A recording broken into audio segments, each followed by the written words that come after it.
Welcome to the Front Three podcast with myself, Big Will, Coach Dan, and of course the prodigy himself, AJ. Good to see you guys.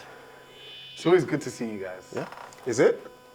When you're not wearing a Liverpool shirt or a Bayern Munich shirt and you stay affiliated to your club. Let's clarify this as well. There's no Okay. promotion for Brentford today. They're just the hood, representing Guys, I the told hood. you about this guy. Representing the I told you hood. about this guy. He's a bit, you know what I mean? Jumping here, jumping there, jumping here, jumping there. Like, it's a serious candidate. It's a serious candidate. I love football. Oh, that's what you're calling it. That's what love the glory. football. That's exactly what the glory hunters say. Oh, I just love football. I love the team that's winning. He'll turn up in an Argentinian shirt, a Bayern Munich he shirt. has. He has. That's what I'm saying.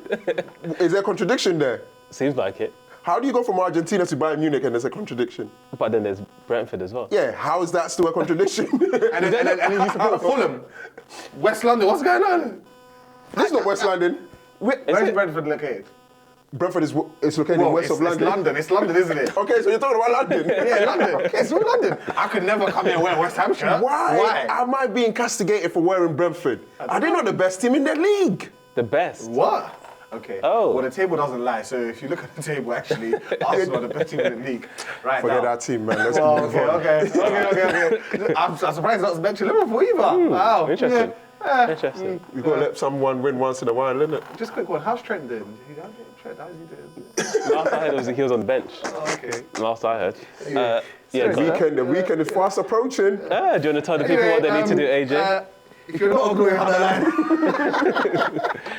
guys, don't forget to comment, like, share, and subscribe. And also, I want to throw out a challenge. How many shirts have you seen this guy wear on That's a our good one. podcast? Yeah, like Someone that. let me know in the comments, because I think That's it's it. over 5.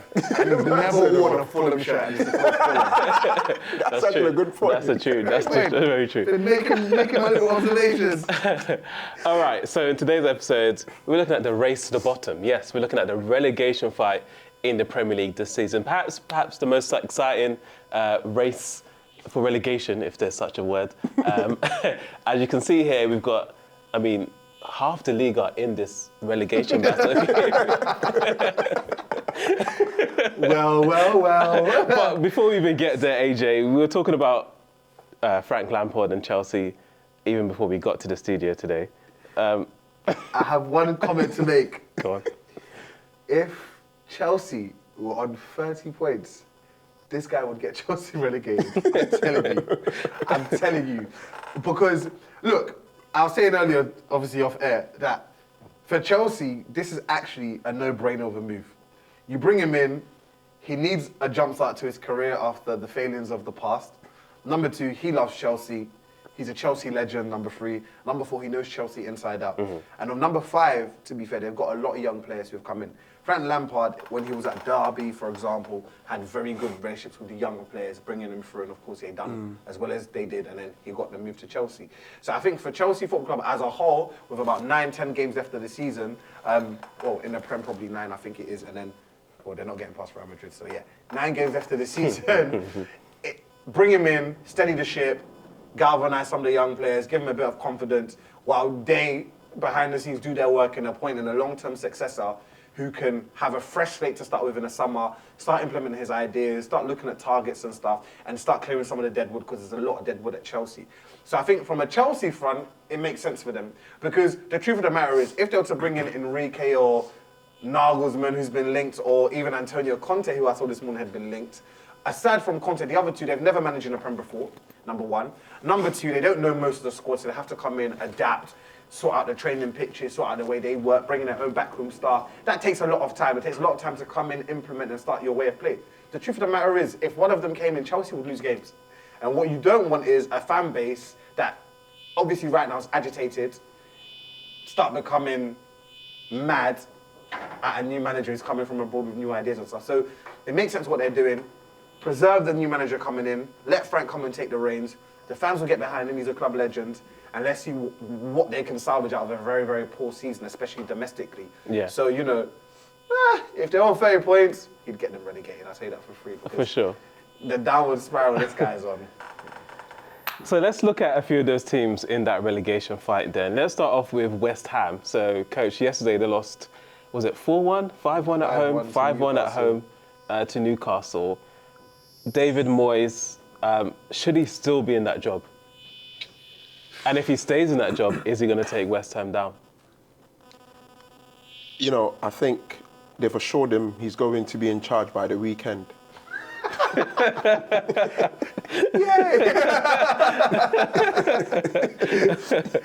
So that's always very encouraging for a manager.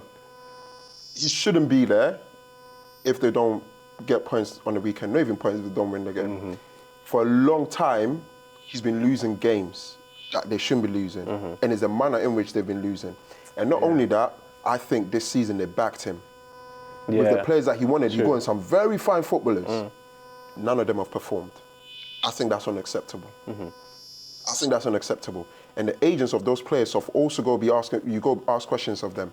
David Moyes has never been, like you think of Scamacca going there, or even the Brazilian kid. Paqueta. Yes, who was being linked with some very top European clubs. He's a great player. These are players that need to be given the freedom within a system to go and show what they can do. They've just not got going at all at West Ham. And a lot of that is to do with the kind of way the way he plays, you know. He's very rigid in the midfield and everything like that, which don't allow players like Paqueta and Scamacca to go in. To me, I think there's a few things that are going on there that is just unacceptable at all. You've convinced Declan Rice to stay this year. To do what? To get relegated. Declan gone. There's no Rice no more, it's Declan gone. Declan gone. Bro. And you know what, I don't like saying this because I don't hate David Moyes. I actually think he's a decent manager. Very well last Yes, year. exactly. Last couple of years even. I think he's a very decent manager. And a few months ago, I was actually saying, they should have done a switch over for him and Lampard. Everton should have took him back, right? And Lampard should have gone to West Ham. If someone wanted to give him a job. But right now, looking at West Ham, I think they've got such a good team to the point they shouldn't be where they are. But the reality is that they are. And there's nothing on the horizon that convinces me that they're going to start winning games eventually now. And so what am I left with? Apart from saying, you don't win your game on the weekend, P45. Gone. I think it's an interesting one though, because like you said, they've got a very good squad on paper anyway, a squad that should be doing better what they do. I think the saving grace for him is that they've got a game in hand on everyone around them. And so that's the only saving grace you could that's the only reason why But if you're not winning matches... If you're not winning matches... But then, aside from the domestic side, in Europe, they've actually been doing all right. So it's like, look, being relegated from the Prem, what would you rather? Get relegated from the Prem, but they're not going to win that. They're not going to win that Conference League. Do you know what I mean? So they've got to make a decision. I think the reason why he still has a job is because, number one, he's experienced, all right? My issue here is, if they sack him, who's coming in? Are you going to persuade Rafa Benitez to come? But so here's the thing though, AJ. Are you going to go get Sam Allardyce to come? Like, these are the questions you ask. Here's the thing with like sacking managers when there's how many, 9 games or so, or 10, whatever they got left here, is that no one can come in and do a worse job because they're doing bad anyway.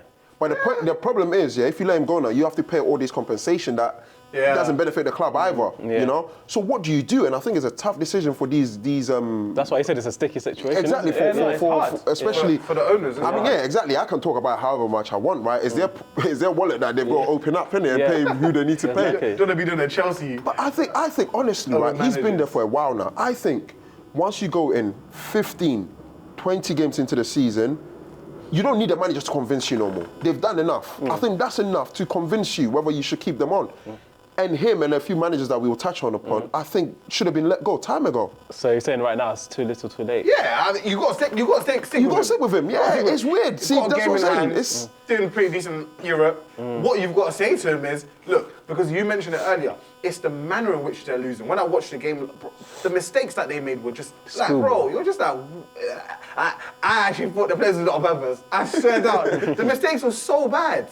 You know, so you got to sit him down and be like, look, we're not going to get rid of you, but look, you got a game in hand, you got to get points on the board. And number two, the manner in which we're losing, they can't be like that. Because if you're losing a 2-1 or against Newcastle. That's actually not shameful because Newcastle are a very good side. Their position in the table states that. But you're losing 5-1 and 3 of the goals at home, and 3 of the goals were super preventable. So it's just, like I say, it's just the manner. And you know what? Yeah, whilst you were speaking, I was thinking, you know what? I should have actually looked at the fixtures they've got left and see how well they can do.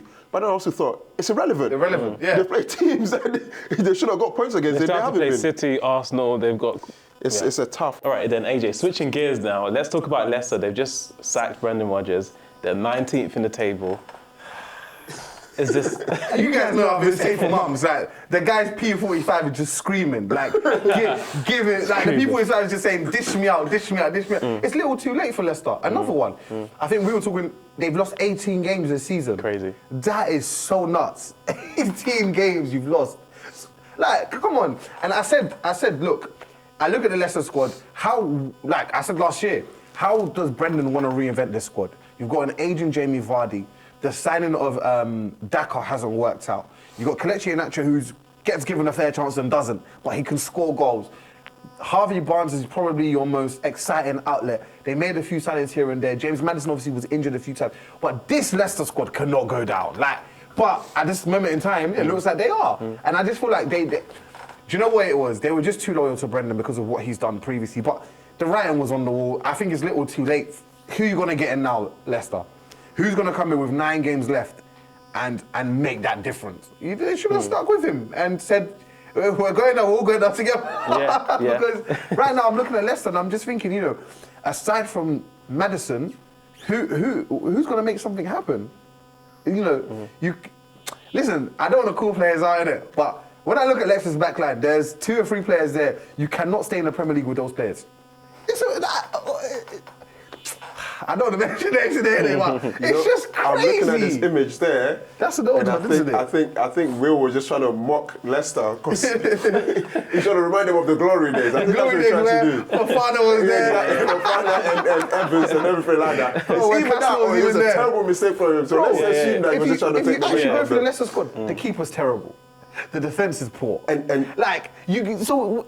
How? Like my head hurts when I think about Leicester. And that's why I wanted to jump in. You've let Kasper Schmeichel go. And you bring in Danny Ward. And Danny Ward, the first game of the season should have told you we need to do something immediately. The first couple of the games in the season, they conceded a lot of goals. Like, I think it was 6 somewhere, another 5 somewhere.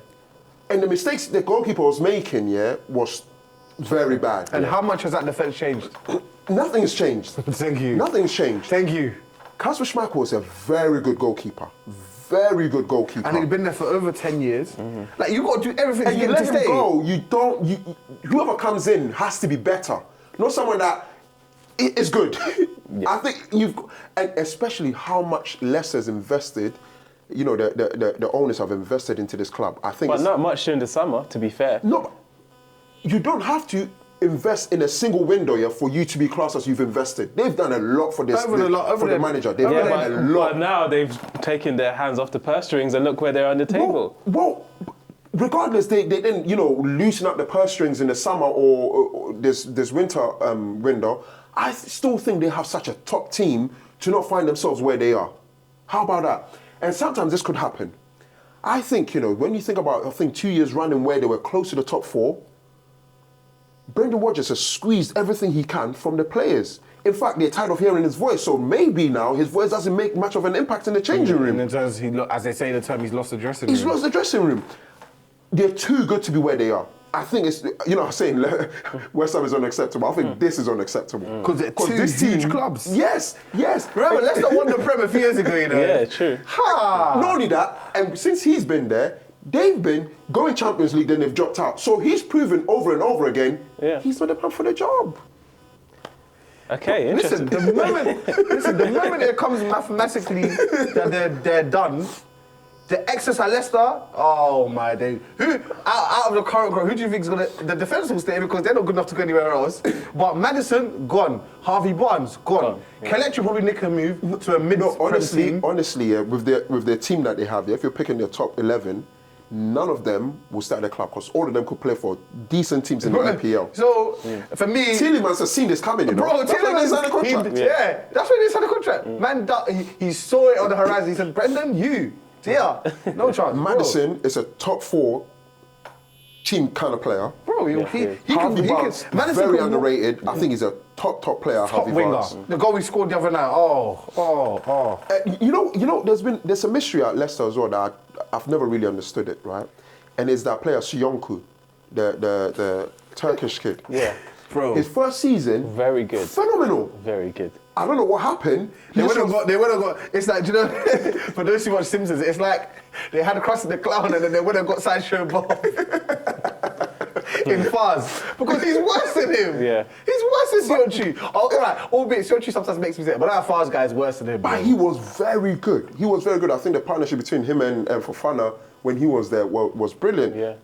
He's gone and changed it. That's not the reinventing you were asking for, was it? Now you brought Faz and Amate. Car crash. I mean, we're Ghanaian. And on the best day, I don't start Amate.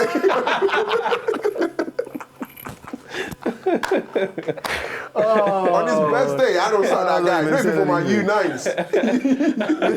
If I said U9, don't play it. But I look at it and I'm just like, look, like, Leicester in a precarious position. Precarious. Let me ask you this, yeah, because I was thinking about this, yeah. Last word on this. Yes, please. How much of it, yeah, where they are, is down to, let's say, what's his name? Brendan Rodgers' like arrogance or ego that he can get them out of there.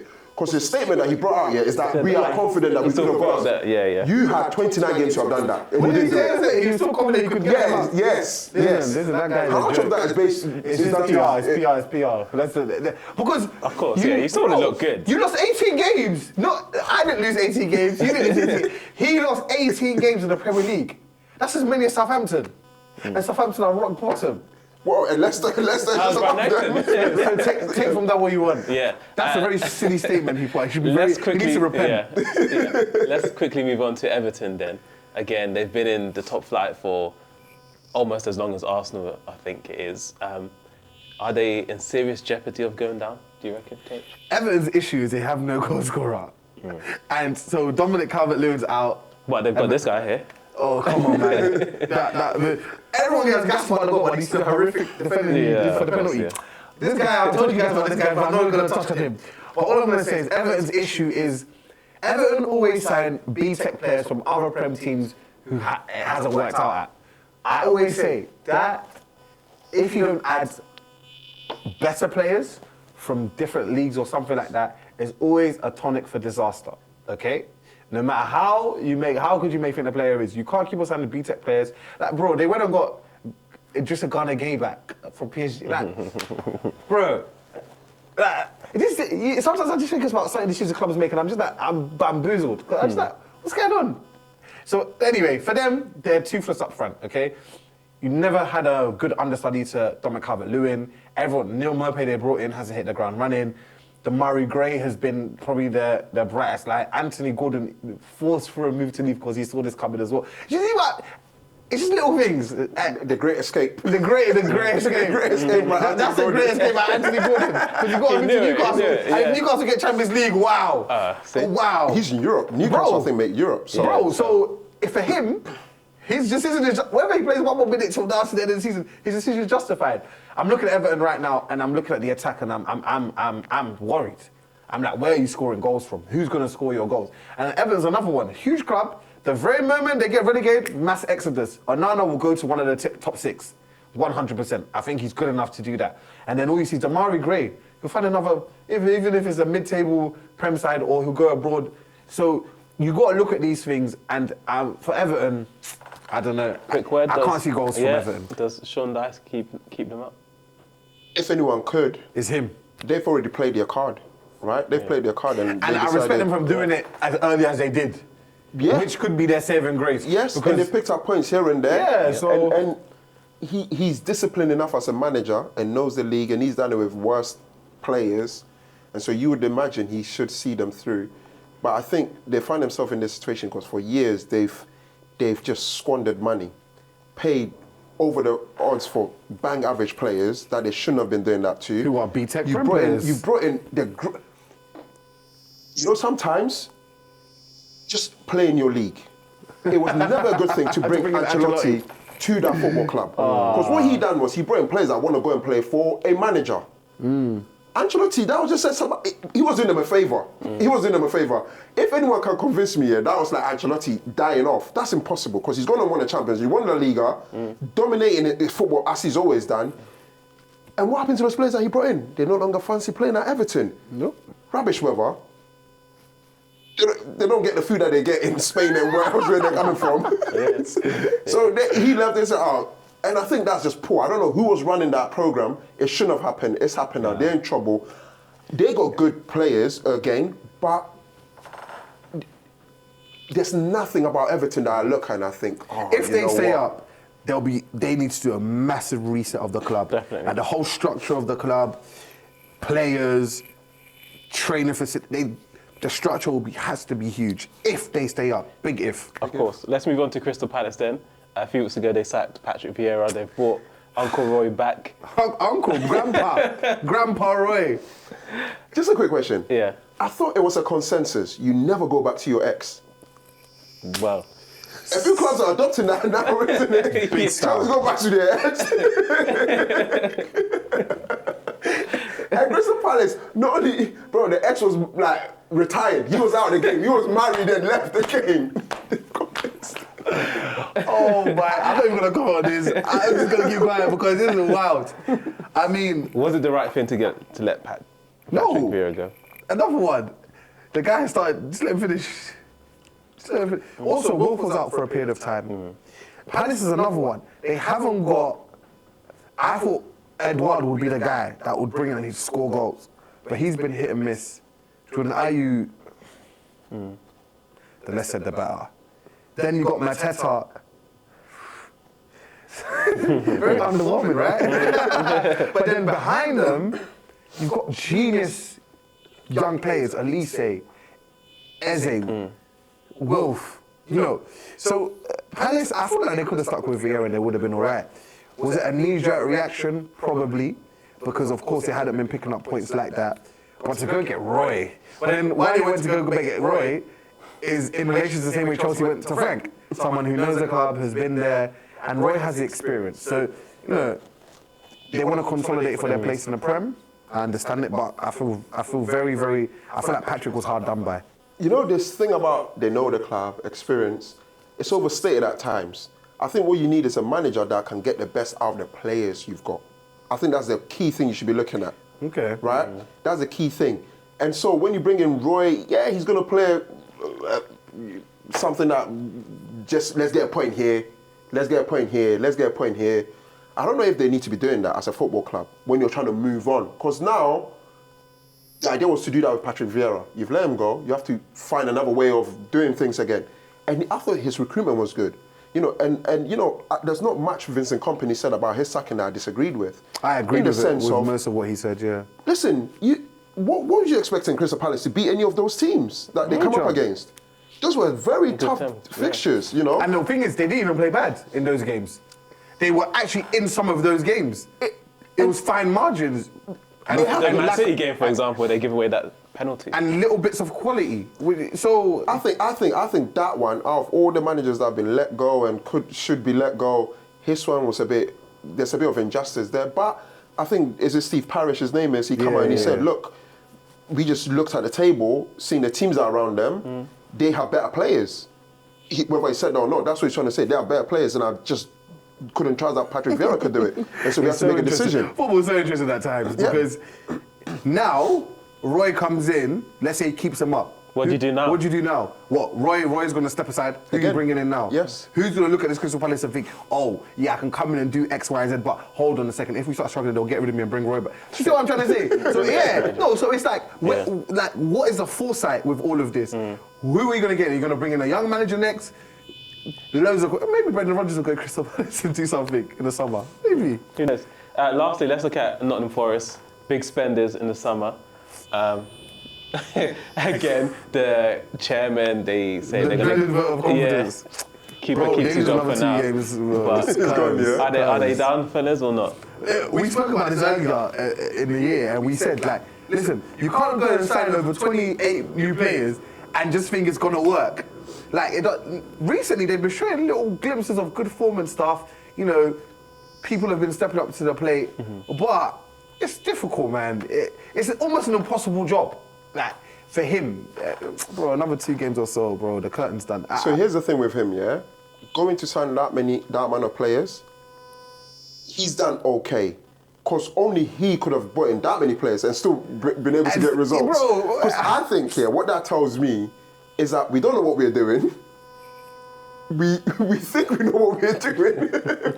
Suddenly we don't know what we're doing. Do you know, and you know the bit which hit me the biggest, we don't know what we're doing? Sané, Jordan, Andre Ayew. Andre, it's just like, who's available? Yeah. That's what they're looking for, who's available. It's knee-jerk reactions. Yeah. Brother. And it's crazy because they got players like Navas in, and it tells you the pool that these clubs have in the EPL. It's crazy. But you're just buying for the sake of buying. Navas, because, he's won Champions League and he's at PSG and he's not doing anything. Yeah, he's a good goalkeeper. But not behind the back four like yours. No, exactly, yeah. And I just got to give credit to Brennan Johnson. He's been a shining light in that team. Really rate him. But Yeah, he could get a move. he'll get a move. And another one, bro, you know if London Forest get sacked, get relegated. Do you know the Exodus? You think Navas wants to travel to Preston, North End, and those teams out there? You think, bro? So sometimes you question some of the decisions they make, and a lot of decisions they make are knee-jerk reactions. They lose another 2 games, bro. It's curtains for us. I don't see them. Nah. And I'm sure you're going to go on to next one, which is sort of like if we have to pick the 3 that would go down. Read my mind. So here's the thing. Yeah. I still have my Southampton and Bournemouth to go down. If this team doesn't go down, a top team is going down, Bro, a big club's going down. And I'm not ready for that yet. I'm not ready to have that conversation. I need it to happen. I need one of those becomes a good at sneaker to learn some sense. I'm not ready to have that conversation. I think I'm scared to open up that kind of worms, man. Leicester, Everton, Crystal Palace, Leeds, obviously. West Ham. I'm not ready for that conversation, boy. So it has to be them. They have to find a way to go down. They have to find a way to go down. Because I've already had to give up Southampton. I've had to give up Southampton because I don't think Southampton, with their history, should be going down. But I think, unfortunately, they have the worst team in the league. Southampton, bro. But do you remember, a few months ago, they were dead and buried. But all of a sudden, they're 2 points away from Leicester, who are just on top. Hey, football's a cruel sport. But I think Southampton are gone. Yeah. Bournemouth, I just can't see where they're going to score goals from. And that worries me, you know. And even if they do, I don't care. They need to find a way to go down. We can't have top teams here that have been seasoned stalwarts in the EPL go down. Being sacrificed for Bournemouth. Southampton. James Maddison will keep Leicester up. Someone has to. Someone has to. I think the West owners Ham, have that game invested in too hand. much. I don't know. That one game in hand has been overstated. Way It means overstated. nothing to me. I don't know, man. Yeah. It's just a little lifeline. You know what I'm saying? We go to that branch. RC audio's gone. All you have is for the A friend. game in hand. Let me see. Southampton, I think, are gone. Bournemouth, I think, are struggles. For me, it's the bottom 3 will be the 3 that get relegated, in my opinion. You think Leicester get relegated? Yeah. Wow. So you think? That's crazy. I think Forest will drop in. So I think it'll be Forest, Bournemouth, Southampton. But I think it will go down to like the wire. Yeah. I think it'll go down to the wire. Definitely. Because a lot of them all play each other within the next few weeks as well. So that's another thing. But also, Wolves have a hard run in. Leeds have a hard run in as well. So, interesting. But Wolves have a good manager. So I think that's what will help them. To be continued. Definitely. So, guys, if you have any predictions of who you think will get relegated, please let us know on Twitter, Instagram, and on TikTok. But that does it from the Front 3 podcast for myself, Big Will, Coach Dan, and the prodigy himself, AJ. See you soon. There's only 3 wise men.